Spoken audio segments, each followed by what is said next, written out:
பேச்சுரிமை channel YouTube நண்பர்கள் அனைவருக்கும் வணக்கம். இன்றைக்கு பங்களாதேஷ் தொடர்ந்து அடுத்த 10 ஆண்டுகளில் ஒரு 10 ஆண்டுகள் அமைதியாக இருந்தது. அடுத்த 10 ஆண்டுகளில் பெரும் சீரழிவு. கிட்டத்தட்ட 1971ஆம் ஆண்டில் சுதந்திரம் அடைந்ததிலிருந்து அதற்கு முன்பிலிருந்து, அதாவது 1970 இன்று வரை பல லட்சம் பேர் இறந்திருக்காங்க.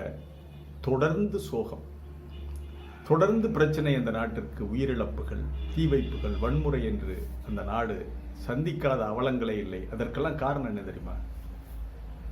மேற்கு பாகிஸ்தானுடைய பெருந்தன்மையும் அதை தந்திரமாக பயன்படுத்தி கொண்ட கிழக்கு பாகிஸ்தான் அரசியல்வாதிகள், அதாவது பங்களாதேஷ் அரசியல்வாதிகளும் ஒரு பக்கம் என்றால், ஒரு பகுதி என்றால், இன்னொரு பக்கம் லட்சக்கணக்கான பேருடைய சாவு, இழப்புகளுக்கு காரணம் அமெரிக்கா.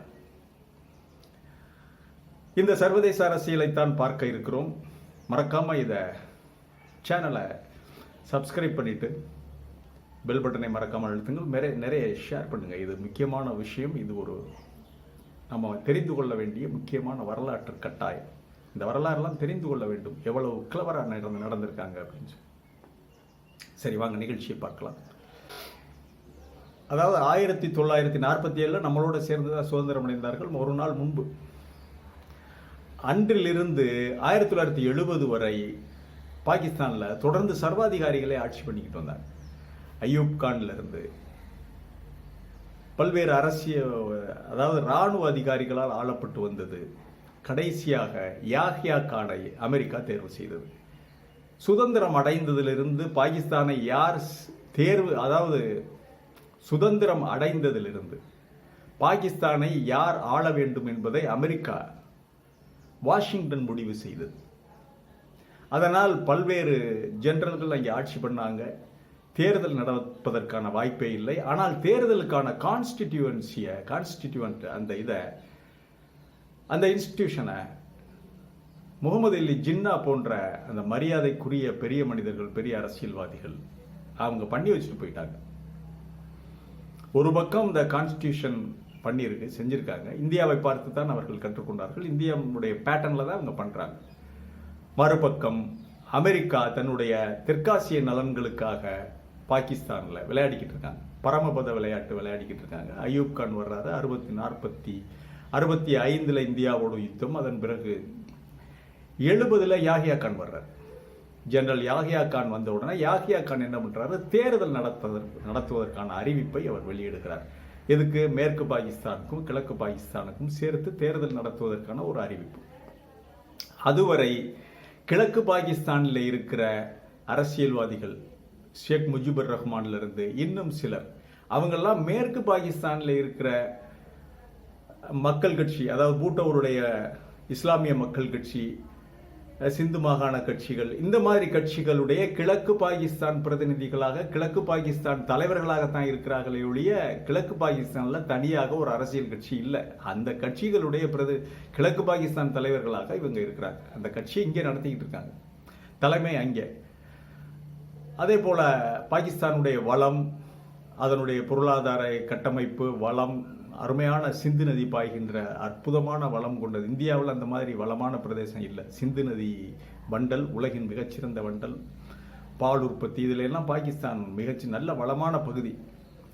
அங்கே தான் எண்ணெய் சுத்திகரிப்பிலிருந்து கராச்சி மிகப்பெரிய வர்த்தக தலைநகர். கராச்சி, இஸ்லாமாபாத் என்று பெரிய வர்த்தக நகரங்கள், ராவல்பிண்டி. அதனால பாகிஸ்தான் ஒரு நல்ல செல்வாக்கோடு இருக்கிறது மேற்கு பாகிஸ்தான். இங்கே விவசாயம் மட்டும்தான்.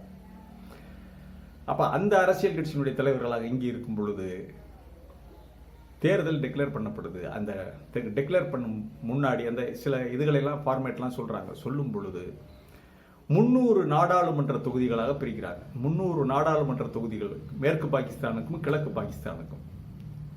இதில் மேற்கு பாகிஸ்தானுக்கு 132 தொகுதிகளும் கிழக்கு பாகிஸ்தானுக்கு 168 தொகுதிகளாக ஒதுக்குறாங்க. இது எப்படி? நான் மக்கள் தொகை அடிப்படையில், இந்தியாவில் மக்கள் தொகை அடிப்படையில் நாடாளுமன்ற தொகுதிகளை ஒதுக்கியது போல மேற்கு பாகிஸ்தான் அவங்க தான் டிசைட் பண்றாங்க, டிசைடிங் அத்தாரிட்டி. மேற்கு பாகிஸ்தான் என்ன பண்றாங்க? பெருந்தன்மையாக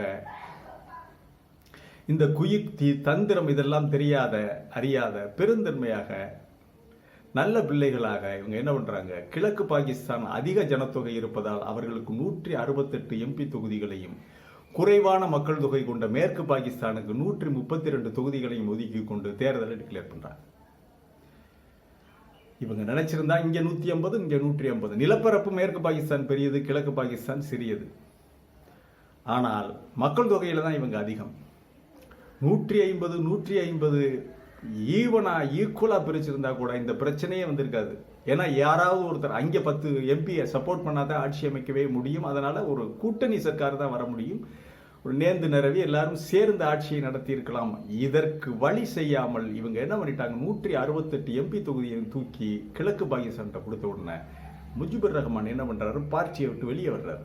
அந்த மேற்கு பாகிஸ்தானுடைய பிரதிநிதியாக இருந்தார்ல, அந்த கட்சியினுடைய இதிலிருந்து வெளியே வந்து அவாமி லீக்ங்கிற ஒரு கட்சியை ஆரம்பிக்கிறார். அது கிழக்கு பாகிஸ்தானுக்கான கட்சி அப்படின்னு சொல்லி பேச்சு எல்லாமே ஒரு கிழக்கு பாகிஸ்தான் நலம் சார்ந்ததாக, வங்க மக்களுடைய விருப்பங்களை பூர்த்தி செய்வதாக இருக்கும்னு சொல்லி இவர் வந்து கம்ப்ளீட்டா வந்து இறங்கி பெங்காலிய கட்சி மாதிரியே பண்ணிட்டார்.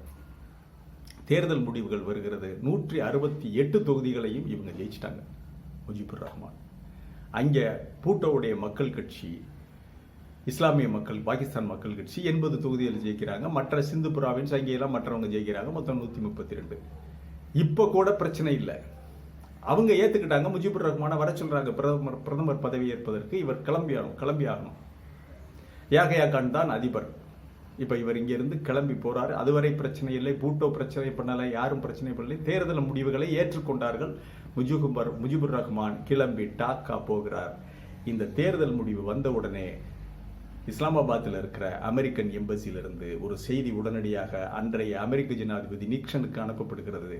அம்பாசிடர் அனுப்புறார், அமெரிக்கன் அம்பாசிடர். இந்த மாதிரி 168 தொகுதிகளை வென்ற ஷேக் முஜிபுர் ரஹ்மான் தான் பிரதமர். அப்படி அவ்வளவுதான். உடனடியாக அமெரிக்கனுடைய அந்த கொள்கை வகுப்பாளர்கள் பென்டகன் எல்லாம் கூடுறாங்க. பெரிய ஆபத்து. இந்தியாவுடைய நண்பரான முஜிபுர் ரஹ்மான் அங்கே பிரதமரானால், அதன் பிறகு பாகிஸ்தான் இந்தியாவோடு நட்புறவு பேணினால் ரஷ்யாவோடு டைப் பண்ணுவாங்க. ரஷ்யா மிகப்பெரிய ஒரு அச்சுறுத்தலாக அங்கே பெரிய அளவில் வளர்ந்துவிடும். அமெரிக்காவுடைய முழுமையான தெற்காசிய நலனும் அடிபட்டு போய்விடும் அப்படிங்கிற ஒரு முடிவுக்கு வந்து அவன் என்ன பண்றான், அங்கிருந்து உடனடியாக ஹாட்லைன்ல கூப்பிடுறான். அம்பாசிடரை கூப்பிட்டு உடனடியாக தகவல் சொல்றாரு நிக்சன். யாஹ்யா கானை கூப்பிடுங்க. யாஹ்யா கான் லைன்ல வர்றாரு. யாஹ்யா கான், நீங்க தொடர்ந்து அதிபராக இருக்கணுமா இல்ல பதவி விலகிக்கிறீங்களா? என்ன தெய்வமே, என்ன இப்படி கேட்டீங்க, என்ன சொல்றீங்க? ஆமாம், ரஷ்யாவுடைய நண்பன் இந்தியா, இந்தியாவுடைய நண்பரான ஷேக் முஜிபுர் ரஹ்மான் பாகிஸ்தானுக்கு பிரதமராவதை நாங்கள் ஏற்றுக்கொள்ள மாட்டோம்.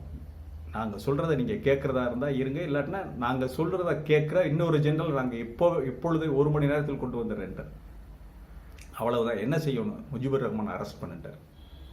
இதுதான் நடந்தது. முஜிபுர் ரஹ்மான் வந்து இறங்கிய உடனே கராச்சி விமான நிலையத்தில் வைத்து கைது செய்யப்படுகிறார். அங்கேயே பத்திரிகையாளர்களை சந்தித்த முஜிபுர் ரஹ்மான் தனி வங்கதேசமே எங்களுடைய இலக்குன்னு, அதாவது தனி பங்களாதேஷ் என்ற அறிவிப்பை கொடுத்துவிட்டு சிறைச்சாலைக்கு சென்று விடுகிறார். இங்கே பற்றி எரிகிறது. எங்கே?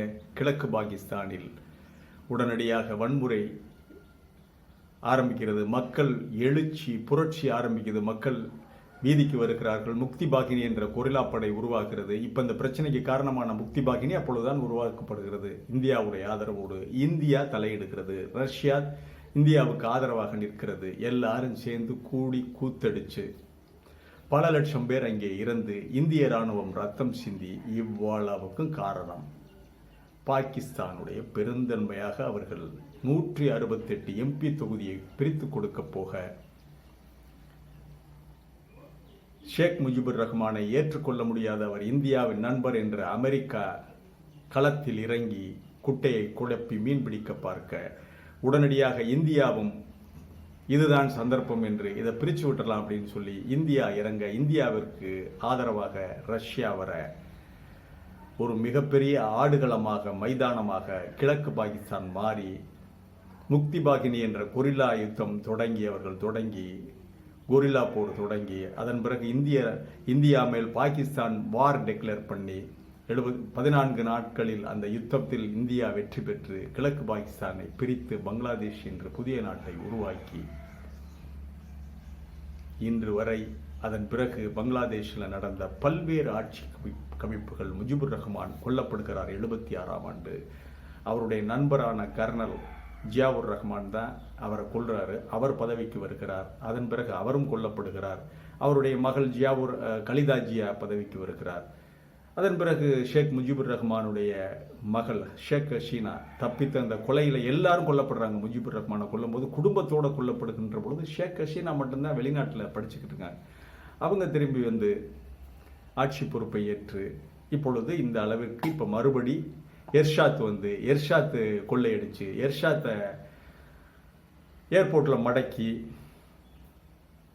தப்பிச்சு ஓட முடியாமல் 20 லட்சம் பங்களாதேஷ்காரங்க போய் மடக்கி எர்ஷாத்தை தூக்கில் போட்டு அதன் பிறகு தேர்தல் நடந்து பிரதமர் நாடாளுமன்ற இதுக்கு வந்து இவ்வளவு அளக்குடுப்புகள் இவ்வளவு பிரச்சனைகளுக்கும் காரணம் பாகிஸ்தான் அந்த அரசியல்வாதிகள் காட்டிய அந்த பெருந்தன்மை.